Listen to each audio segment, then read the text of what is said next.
देर रात अतीक अशरफ की हत्या, 3 आरोपियों का सरेंडर। उसी शाम यूपी एसटीएफ ने नासिक में छापा मारा, एक संदिग्ध को हिरासत में लिया।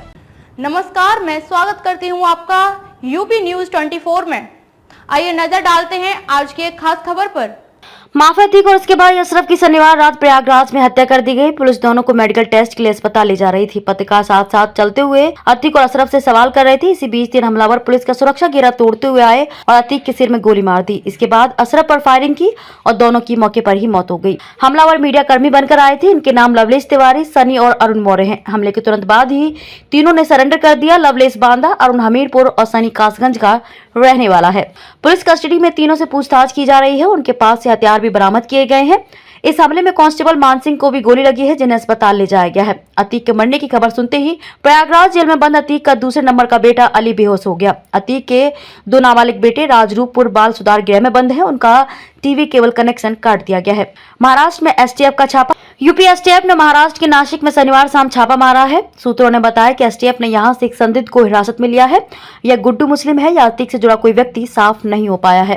प्रयागराज, लखनऊ, कानपुर समेत कई जिलों के संवेदनशील इलाकों में शनिवार देर रात फ्लैग मार्च किया गया। हत्या के बाद पूरे उत्तर प्रदेश में धारा 144 लागू कर दी गई है।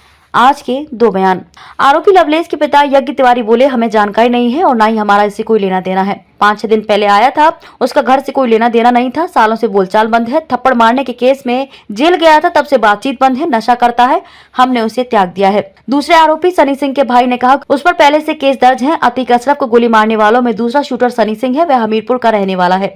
उसके भाई पिंटू सिंह ने एएनआई से बातचीत में बताया कि हम लोग 3 भाई थे, जिसमें से एक की मृत्यु हो गई है। सनी के ऊपर पहले भी मामले दर्ज है, वह कुछ नहीं करता था, हम उससे अलग रहते हैं। वह बचपन से ही घर छोड़कर भाग गया था। 17 पुलिसकर्मी सस्पेंड। 3 सदस्यीय कमेटी हत्या की जांच करेगी।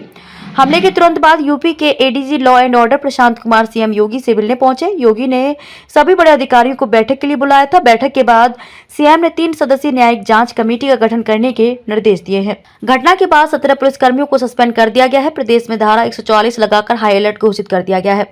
घटना स्थल पर फॉरेंसिक टीम और स्वाट टीम पहुंची है। संवेदनशील इलाकों में आरएएफ की तैनाती भी की जा रही है। 14 तारीख को भी अतीक की तबीयत बिगड़ने पर कॉलविन हॉस्पिटल लाया गया था।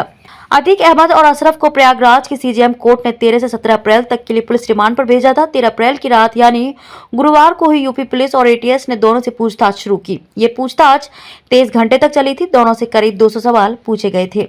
सूत्रों के मुताबिक इस दौरान अतीक ने कबूला था कि वह पाकिस्तान से हथियार की सप्लाई लेता रहा है। अहमदाबाद जेल से उसने आईएसआई एजेंट को फोन किया था। यही नहीं, अतीक ने उमेश पाल हत्याकांड की साजिश का भी जुर्म कबूल किया। अशरफ ने पुलिस को बताया कि किसी चैनल से हथियार पंजाब के एक फार्म हाउस तक पहुंच जाते थे। पूछताछ के दौरान अतीक गिड़गिड़ाता रहा। वह बेटे के जनाजे में शामिल होने की मिन्नतें करता रहा।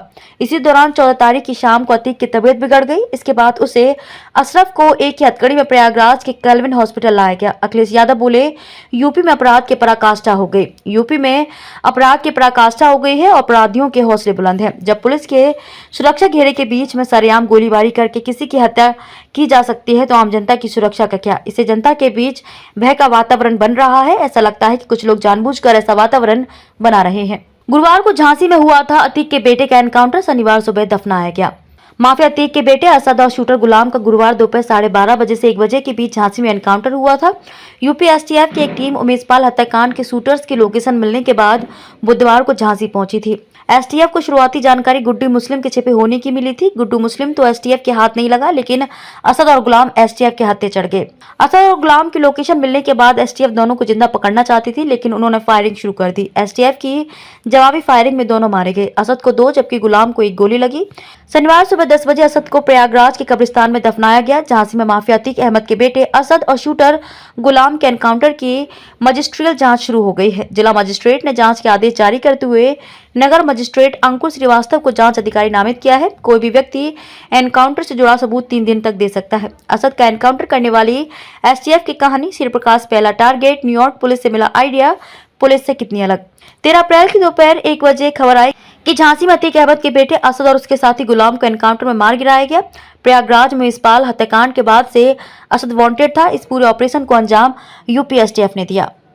खबरों में अब तक के लिए बस इतना ही। फिर होगी मुलाकात ऐसी ही एक खास खबर के साथ। तब तक के लिए नमस्कार और बने रहिए यूपी न्यूज 24 के साथ।